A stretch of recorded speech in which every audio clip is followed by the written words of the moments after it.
Setiap hari ku melihat begitu banyak tantangan berjalan di jalan yang tak terduga.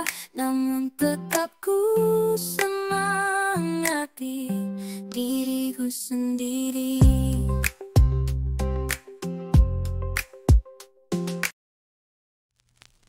Assalamualaikum warahmatullahi wabarakatuh. Selamat datang semuanya. Terima kasih telah meluangkan waktu untuk menonton video kali ini. Berjumpa lagi dengan saya Hadi Susanto, dan saya sangat senang bisa berbagi pengetahuan tentang topik yang sangat menarik dan penting ya dalam teori probabilitas dan statistik terkait dengan riset operasi, yaitu tentang birth and death process of Markov ya. Sebelum kita masuk lebih detail tentang kematerian, saya akan coba menjelaskan secara umum tentang apa itu birth and death process of Markov. Seperti kita ketahui bahwa dalam kehidupan sehari-hari kita sering dihadapkan pada situasi ya, di mana sesuatu bertambah dan berkurang. Misalnya jumlah pelanggan di sebuah toko yang datang dan pergi, atau jumlah populasi yang lahir dan meninggal dalam suatu periode waktu tertentu ya. Nah, fenomena ini bisa kita modelkan menggunakan birth and death process of Markov, yang merupakan salah satu jenis dari Markov chain. Nah, pada perkuliahan kita kali ini diharapkan teman-teman bisa paham, bisa mengerti, bisa mengetahui tentang struktur masalah antrian, kemudian mampu mendefinisikan notasi model antrian, mampu menggambarkan diagram proses kelahiran dan kematian, mampu menghitung indikator-indikator model antrian, dan mampu memahami model-model antrian berbasis proses kelahiran dan kematian ya. Sebagai pendahuluan, kita akan masuk ke materi kita, yaitu tentang sistem antrian. Situasi-situasi seperti adanya pelayanan, lalu kita harus menunggu pelayanan, adalah bagian yang tidak terpisahkan dari kehidupan kita sehari-hari ya. Kita menunggu untuk makan di restoran misalnya, kita mengantri di kasir, di supermarket, di bioskop, bahkan di toilet gitu ya. Itu adalah salah satu dari fenomena situasi antrian yang kita hadapi hampir setiap hari. Kita berbaris untuk melakukan transaksi di ATM juga semuanya termasuk contoh dari persoalan antrian ya. Kadang kita menganggap ya bahwa mengantri itu sebagai sesuatu yang merepotkan ya. Namun apabila kita belajar tentang ini, maka sejatinya antrian itu bisa kita analisis dan dipahami dengan menggunakan teori antrian ya. Jadi teori antrian ini adalah salah satu cabang dari keilmuan riset operasi, dan juga dia juga dikembangkan dari teori probabilitas dan statistik ya di perkuliahan sebelumnya, yang mempelajari tentang adanya barisan pelanggan gitu ya, yang menunggu untuk dilayani misalnya, yang tujuannya tidak lain adalah untuk memahami dan kita bisa mengoptimalkan proses antrian sehingga waktu tunggu dapat diminimumkan dan efisiensi layanan bisa kita tingkatkan ya. Nah, konsep ini sangat penting. Kenapa? Karena tidak hanya untuk manajer, untuk peneliti, pemilik bisnis, bahkan juga kita sebagai industrial engineering, perencana sistem, dan banyak profesional lainnya bisa memahami dengan baik, mengoptimalkan proses yang terjadi ya. Nah, coba bayangkan ya ketika kita berada di suatu antrian ya, bisa di contohnya di bandara ya.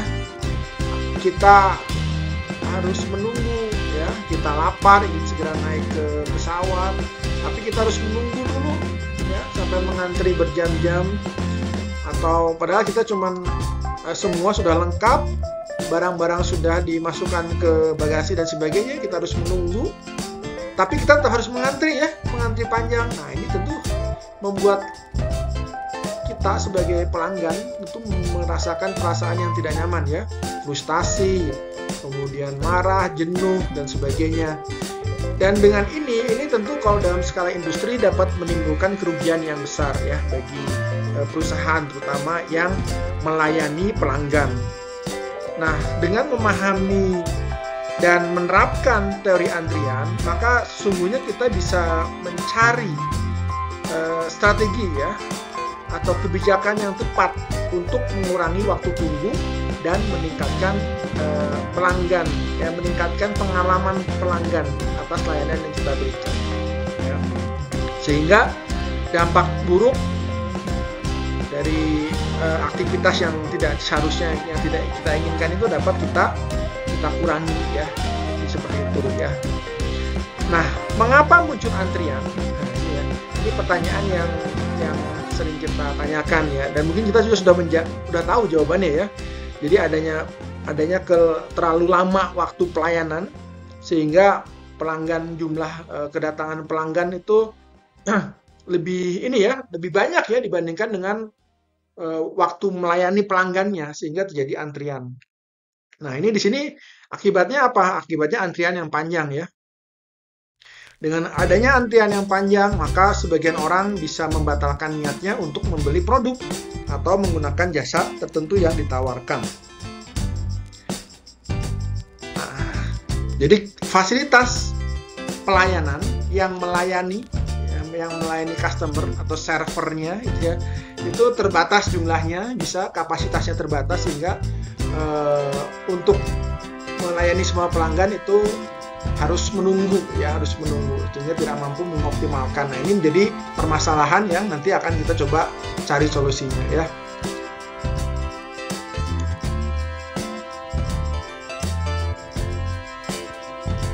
Nah, oleh sebab itu di sini ada sebuah trade-off ya, tentang bagaimana mengoptimasi sistem antrian. Karena ini ada dua sisi yang akan kita coba kolaborasikan, cari titik tengah yang menguntungkan kedua belah pihak. Karena kalau misalnya kita mau meningkatkan pelayanan, tentu kita akan menambah infrastruktur, kita akan menambah fasilitas untuk melayani customer ya. Itu bisa mempercepat, tapi sisi lain tentu kita akan mengeluarkan biaya yang lebih ya, biaya penambahan fasilitas layanan, biayanya meningkat. Nah, ini bagaimana ini untuk menseimbangkan antara kebutuhan kecepatan pelayanan dan meminimumkan biaya dalam penyediaan pelayanan ya. Nah, inilah yang coba diselesaikan dengan metode optimasi sistem antrian. Kasus antrian terjadi di mana-mana, sehingga apabila kita belajar dan paham tentang konsep ini, maka ini manfaatnya akan sangat luas ya. Di supermarket misalnya, pelanggan harus menunggu di kasir. Berapa kira-kira jumlah kasir yang diperlukan saat peak time, saat penuh, saat ramai? Apakah kasir yang ada sudah cukup? Nah, ini juga bisa kita sesuaikan dengan sistem antrian. Kemudian di tempat parkir ya, berapa jumlah loket yang diperlukan apabila akan memperluas area parkir? Seberapa besar seharusnya kita di mall? Mungkin kita mengalami antrian yang cukup panjang, padahal kita tinggal membayar, gitu ya. Kita mau keluar, kita harus mengantri untuk melakukan pembayaran. Nah, ini juga harus dikelola dengan baik. Berapa jumlah counternya ya, loket yang diperlukan untuk melayani semua kendaraan misalnya.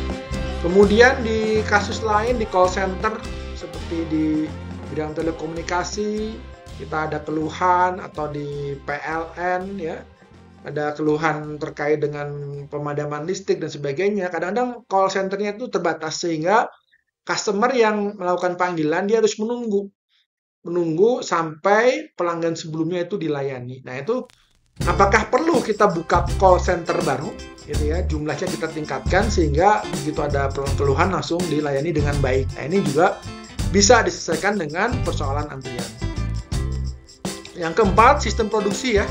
Jadi berapa waktu pasti dari suatu produk, apakah diperlukan mesin tambahan misalnya untuk memproduksi, apakah harus kita merancang strategi prioritas dalam pemesanan. Nah, ini juga bisa kita sesuaikan ya dengan sistem antrian yang diterapkan ya, yang sehingga hasil optimal, efektif, efisien itu bisa tercapai ya. Secara umum struktur dasar dan model antrian kita bisa gambarkan seperti ini ya. Jadi Anda bisa melihat di sini itu ada input, proses, dan output. Nah, inputnya itu udah berupa pelanggan ya, pelanggan yang akan mendapatkan pelayanan ya, itu pelanggan ya. Jadi ada pelanggan yang membutuhkan layanan oleh sumber masukan atau polling population. Jadi dari output ya, pelanggan ini masuk ke sistem nantinya, sistem antrian, bergabung dalam antrian. Pada waktu tertentu anggota antrian ini dipilih untuk dilayani dengan beberapa aturan yang dikenal sebagai disiplin antrian atau rule-nya, aturannya itu dikenal dengan disiplin antrian. Apakah first in first out, last in last out, dan sebagainya. Nah, ini Anda bisa menentukan aturan yang diterapkan pada sistem antrian. Kemudian yang ketiga adalah layanan yang diperlukan ya, kemudian dilakukan oleh pelanggan melalui mekanisme layanan. Mekanismenya bagaimana ini gitu ya. Nah, itu adalah salah satu struktur dasar model antrian. Jadi kalau disimpulkan ada tiga ya. Pertama ada sumber masukannya, inputnya, kemudian disiplinnya, disiplin antriannya, aturannya, dan mekanisme pelayanan ya.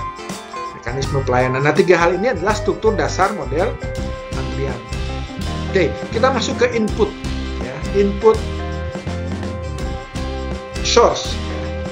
Nah, ini ada 4 klasifikasi ya yang bisa kita gunakan untuk mengidentifikasi input source-nya ya. Yang pertama dari segi populasi kedatangannya, apakah ini finite atau infinite, terbatas atau tak terbatas. Kemudian pola kedatangannya, apakah teratur, artinya tiap berapa waktu tertentu dia secara teratur, ada pelanggan baru gitu ya. Atau secara random atau acak. Acak berarti kita tidak bisa melihat, memprediksi kira-kira setiap berapa waktu tertentu gitu ya akan datang pelanggan. Jadi populasi kedatangan, pola kedatangan, dan yang ketiga adalah panjang antrian. Nah, panjang antriannya bagaimana? Apakah terbatas atau tidak terbatas ya?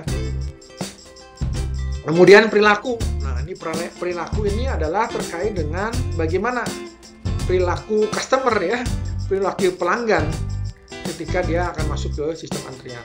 Ada 3 yang biasa dipelajari ya dalam sistem antrian ini. Yang pertama adalah ranging.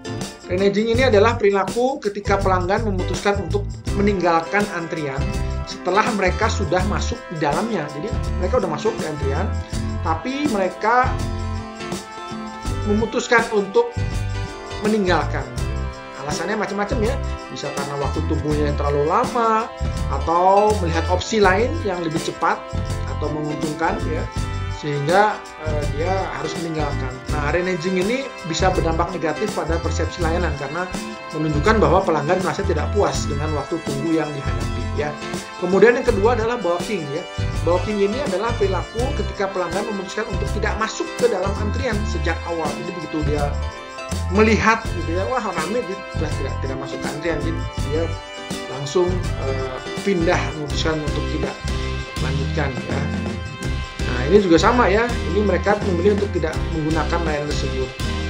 Terjadi kenapa? Karena mungkin pengalaman sebelumnya atau persepsi awal tentang panjangnya antrian ini sering kita alami ya, apalagi kalau ada kuliner-kuliner yang lagi hits ya, ada makanan-makanan yang hits, antri panjang, kemudian ada yang pengunjung yang ingin datang, begitu melihat dari luar kejauhan antri panjang, dia memutuskan untuk tidak ikut mengantri ya.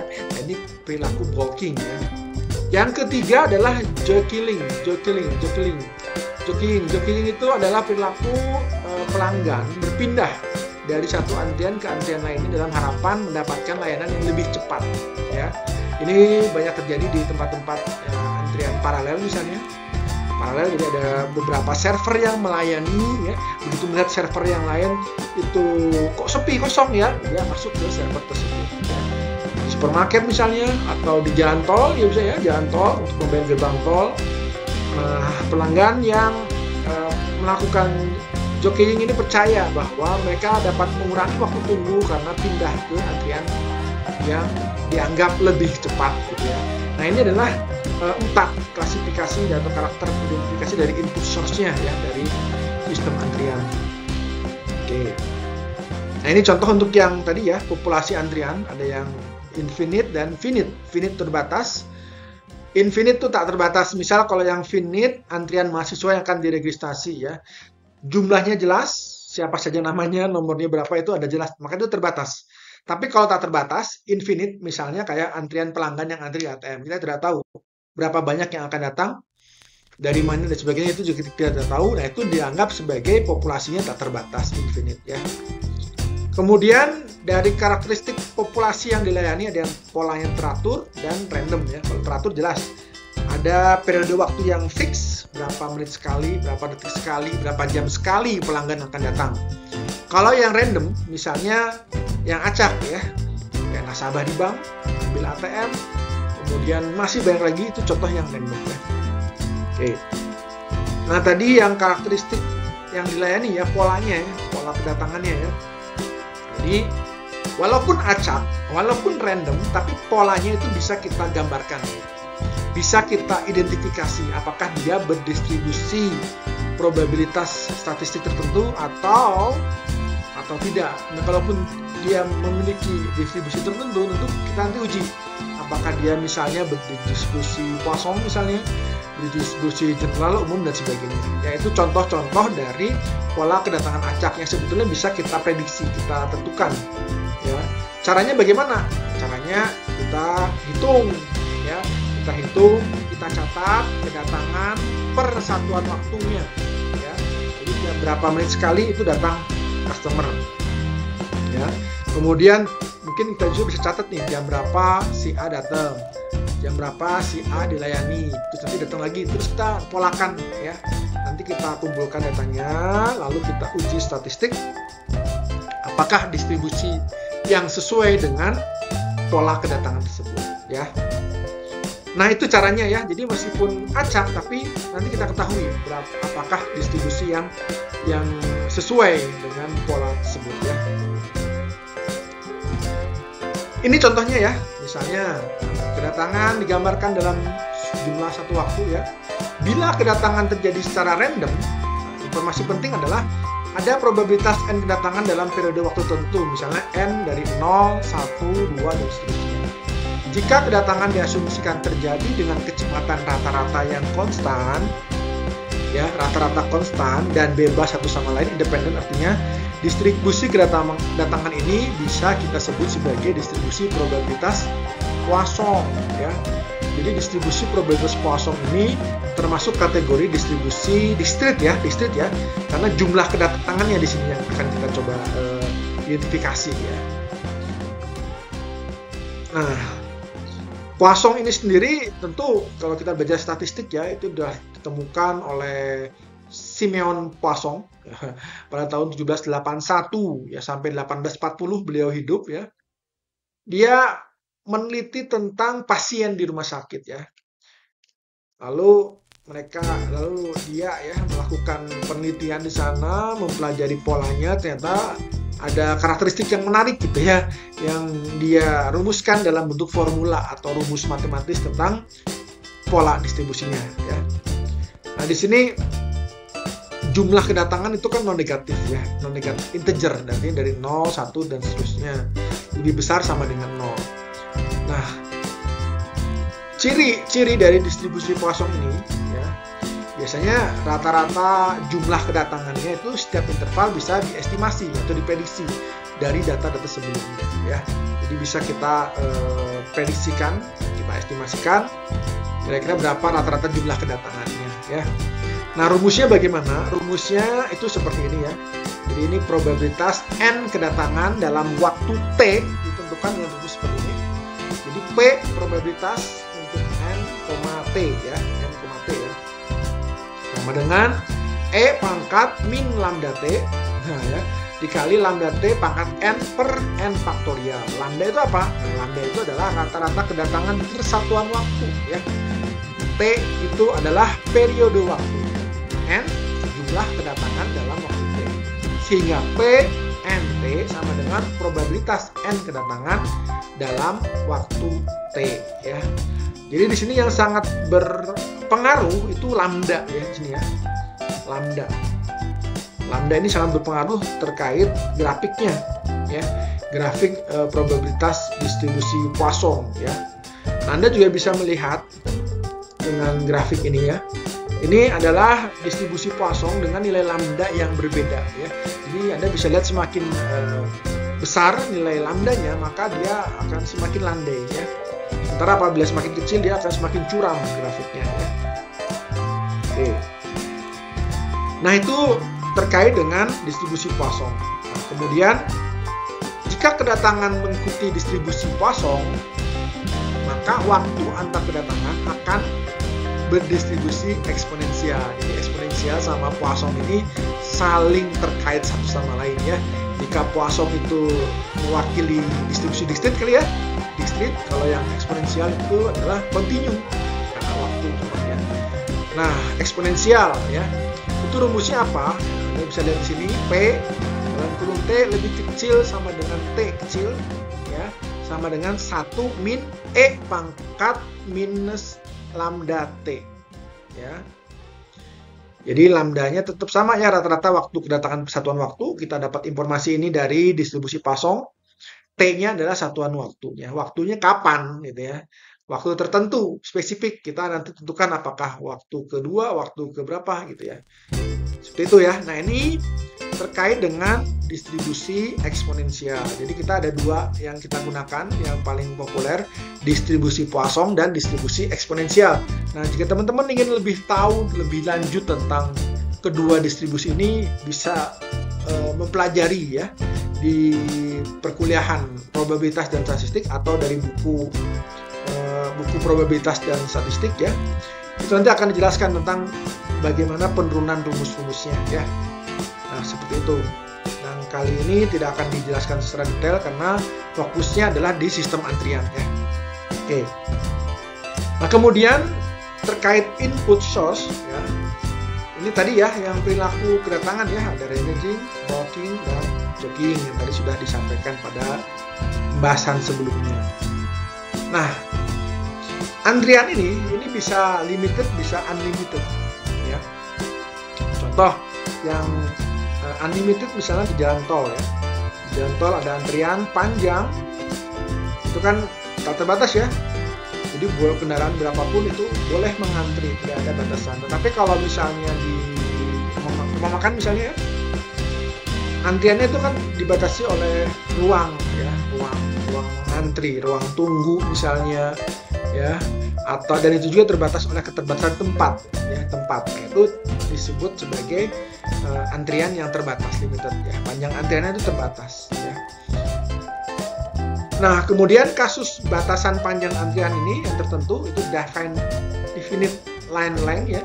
Ini dapat menimbulkan penundaan kedatangan bila batasan telah tercapai. Jadi misalnya sudah padat sekali, jumlah antriannya itu sudah memenuhi ruangan misalnya, maka ada pelanggan yang ingin masuk tidak ada untuk mengantri, maka dia akan menunda kedatangan sehingga dia memilih untuk pindah ke tempat lain dan sebagainya itu ya. Nah, ini adalah terkait dengan panjang antrian ya, panjang antrian. Nah, ini adalah contoh-contoh ya dalam sistem antrian. Anda bisa melihat sistem apa saja yang bisa dipelajari, dikaji ya dengan sistem antrian. Yang pertama adalah contohnya lapangan terbang, pesawat menunggu di landasan ya. Sistemnya adalah lapangan terbang, nanti yang ngantri siapa? Pesawat gitu ya. Terus bagaimana fasilitas pelayanan, landasan pacunya ya. Jadi landasan pacunya itu terbatas.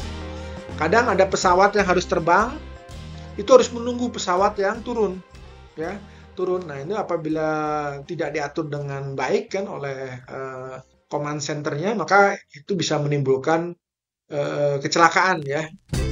Jadi landasan pacu ini itu harus ditentukan apakah perlu dibangun landasan pacu yang baru sehingga trafficnya jumlah pesawat yang turun dan yang nanti akan naik gitu ya, itu bisa efisien waktunya, tidak lama ya.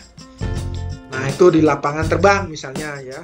Kemudian di bank, nah bank ini kita sering merasakan ada nasabah orang, kemudian ada kasir, teller yang melayani nasabah ya. Kemudian dicuci mobil misalnya, ya ini ya. Jadi mobil itu sebagai mobil customer yang mengantri ya. Kemudian fasilitasnya adalah tempat mencuci mobil, ya, tempat cucinya. Siapa yang nyucinya? Orang yang menyucinya itu juga masuk fasilitasnya. Kemudian di logistik, di pergudangan, ada sistem bongkar muat barang, ada kapal dan truk yang dia harus mengantri sebelum dilakukan proses loading unloading. Ya. Kemudian sistem komputer juga bisa ya. Jadi program komputer itu juga akan kita install banyak sekali software ya. Nah, software ini tentu untuk menjalankan ya fungsinya dia membutuhkan ini ya dukungan dari CPU ya, berapa RAM yang dibutuhkan ya, berapa nah itu jadi fasilitas layanan adalah berupa CPU ya, CPU atau kita mau ngeprint ya, kita ngeprint dokumen, ada beberapa dokumen yang harus diprint, itu dilihat mana yang masuk ke antrian pertama dan seterusnya, berapa dokumen yang harus diprint. Nah, itu juga sama masuk ke dalam fasilitas layanannya ya. Kemudian yang lain tentang emergency pengobatan ya, pengobatan emergency, pasien harus menunggu, mengantri ya. Kemudian fasilitasnya apa? Ambulannya misalnya ya, ambulan yang melayani atau perawatnya atau dokternya ya, itu juga bisa ya sebagai fasilitas pelayanannya. Kemudian di perpustakaan, nah, member harus mengantri sebelum meminjam buku ya. Pegawainya cuma satu, jadi antrinya panjang misalnya ya. Nah, itu juga pegawai perpustakaan itu menjadi fasilitas pelayanan ya. Nah, dia yang melayani ya. Kemudian registrasi mahasiswa, nah ini mahasiswa sebagai antriannya ya, yang mengantri. Fasilitas pelayanan apa? Pusat registrasinya yang melayani mahasiswa itu. Kemudian jadwal sidang pengadilan, sistem di jadwal sidang pengadilan misalnya kayak kita melanggar lalu lintas ya, ada kasus kita harus datang sidang, nah itu untuk menyidangkan seorang itu harus antri panjang ya, antri nunggu jam berapa kamu bisa dilayani ya. Nah, pengadilannya itu adalah fasilitasnya ya. Kemudian oke, kita masuk ke mekanisme ya, mekanisme pelayanan ya. Oke, mekanisme pelayanan tentu terkait dengan bagaimana melayani ya, bagaimana melayani pelanggan ya. Nah, ini dapat kita lihat dari tata letak atau layoutnya ya, secara fisik dari sistem antriannya, kemudian disiplin antriannya atau aturannya, rule-nya, dan waktu pelayanannya ya, waktu pelayanannya. Nah, ini adalah tata letak fisik ya dari sistem antrian. Kita bisa menggambarkan dengan berdasarkan jumlah salurannya atau disebut juga jumlah pelayannya, ya, jumlah servernya. Nah, ada yang disebut dengan single channel, single server, dan single pace ya. Jadi ada satu pemberi pelayan, satu jenis layanan yang diberikan. Ini single channel, single server, dan single pace. Pace itu fasenya, satu tahap, cuma satu tahap. Kemudian ada juga yang dikenal dengan single channel, single server, dan multi pace ya. Jadi cuma satu jalur ya, tapi dilayani dengan dua layanan. Nah, itu multi pace ya, tapi server tetap satu ya. Lalu ada juga dikenal dengan ini single channel, multi server, dan single pace, satu layanan tapi ada dua yang melayani. Nah, ini ya, ini berarti multi server, lebih dari satu ya, lebih dari satu. Oke. Kemudian ada juga yang dikenal dengan ini apa? Multi channel, multi server, dan multi pace. Jadi urutan tahapannya bisa lebih dari satu. Kemudian yang melayani servernya itu juga lebih dari satu, dan fasenya itu juga lebih dari satu ya. Jadi ini multi channel, multi server, dan multi pace ya, terkait dengan mekanisme pelayanan. Kemudian berdasarkan disiplin atau aturan antrian ya, ada yang menggunakan priority atau prioritas ya. Ada yang menerapkan first come first serve ya, first come first serve. Jadi siapa datang awal maka dia yang awal dilayani, atau kombinasi dari kedua jenis disiplin antrian tersebut ya. Oke, kalau prioritas itu artinya apa? Artinya ada pelanggan tertentu ya yang didahulukan. Tadi sini ada yang dikenal dengan preemptif dan non-preemptif. Preemptif itu apa? Jadi preemptif itu ketika ada pelayan sedang melayani seorang, kemudian ada pelanggan yang priority, maka pelayan itu akan menghentikan sementara ya untuk melayani yang darurat ya. Misalnya di rumah sakit tentunya ya, ada pelanggan ada pasien ya yang emergency membutuhkan kecepatan dalam penanganan, karena apabila tidak akan berakibat fatal pada nyawa seseorang ya, maka ini masuk ke disiplin yang preemptif ya.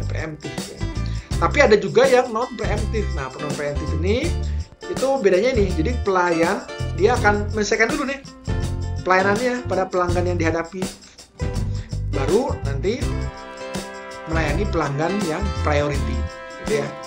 Nah, ini preemptif banyak ya di di perbankan misalnya ya. Ada yang priority yang dia store berapa puluh juta gitu ya sekaligus, maka dia dapat priority gitu ya. Itu bisa ada ya priority. Kemudian yang lain berdasarkan ini disiplin first come first serve ya. Ini gampang ya. Jadi kamu datang awal ya kamu akan awal dilayani ya.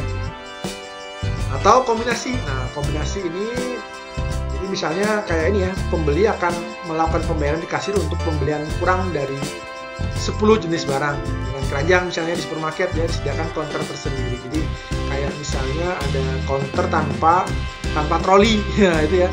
Mungkin itu artinya tanpa troli itu berarti barangnya sedikit, itu ada skala priority. Tapi kalau yang troli juga tetap ada counternya. Jadi dikombinasikan.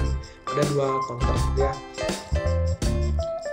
Kemudian terhadap waktu pelayanan ya, waktu yang dibutuhkan untuk melayani itu bisa kita kategorikan menjadi konstan dan acak ya. Konstan dan acak. Kalau konstan berarti tetap ya, jadi sama untuk setiap pelanggan. Biasanya kalau udah otomasi ya, itu biasanya dengan bantuan mesin misalnya ya, di proses produksi itu sama semua produk waktu pengerjaannya ya.